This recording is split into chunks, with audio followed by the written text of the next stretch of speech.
On a les anticorps immunoglobulines. On a également les molécules de CMH.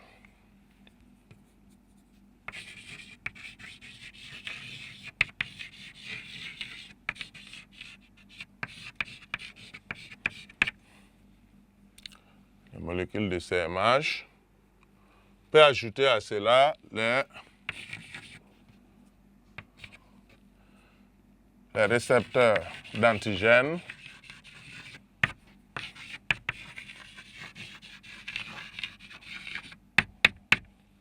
et les cytokines.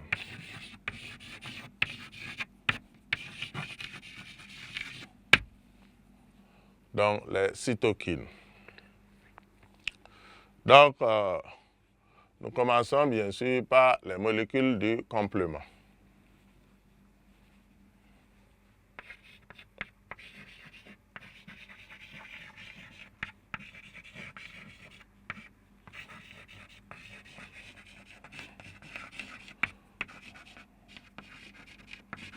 Les molécules du complément.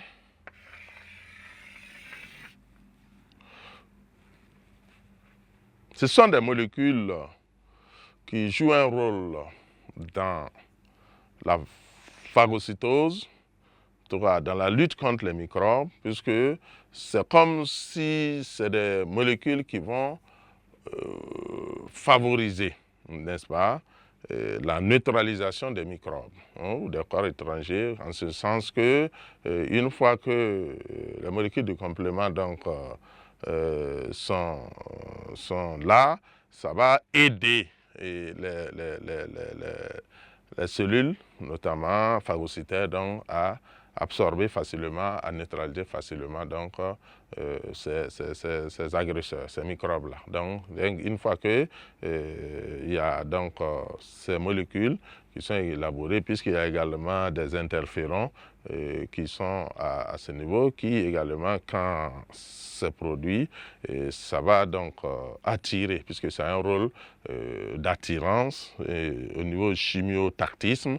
Donc, ça va attirer, ça va aussi faciliter la neutralisation du microbe. Donc, c'est des molécules qui jouent un rôle important pour le système immunitaire. Donc, ensuite, on a les anticorps et autres immunoglobulines.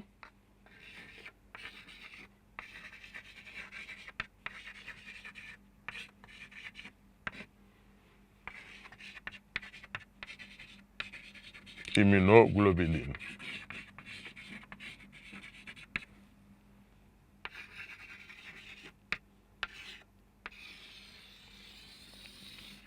Donc, les anticorps sont également des molécules du système immunitaire qui sont élaborées, qui sont des molécules qui vont permettre la production, donc la défense dans l'immunité spécifique, notamment, on va parler de réponse immunitaire à médiation donc humorale.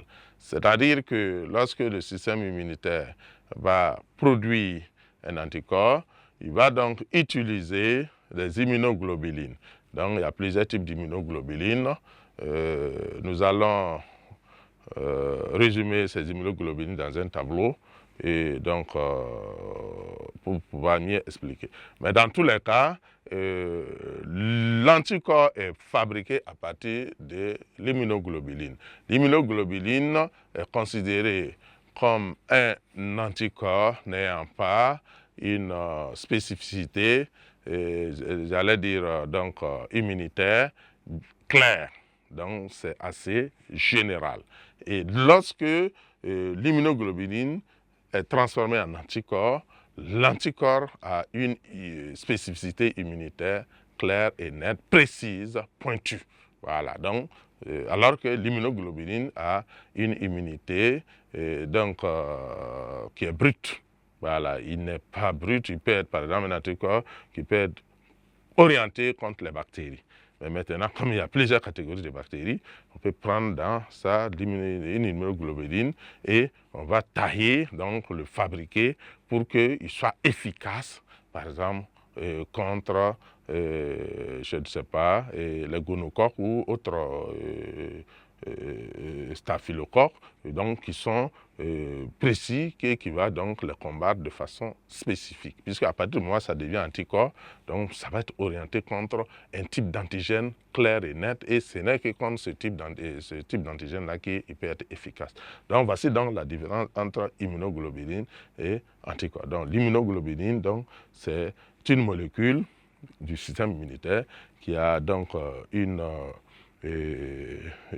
immunité et qui est non spécifique et qui est assez globale, mais quand on taille en anticorps, ça va donc à ce moment obtenir donc une immunité, donc procurer une immunité spécifique, précise, pointue et bien sûr nette et claire. Donc voilà ce qu'on peut dire. Donc nous allons voir les différents types d'immunoglobulines dans un tableau pour pouvoir donc nous situer.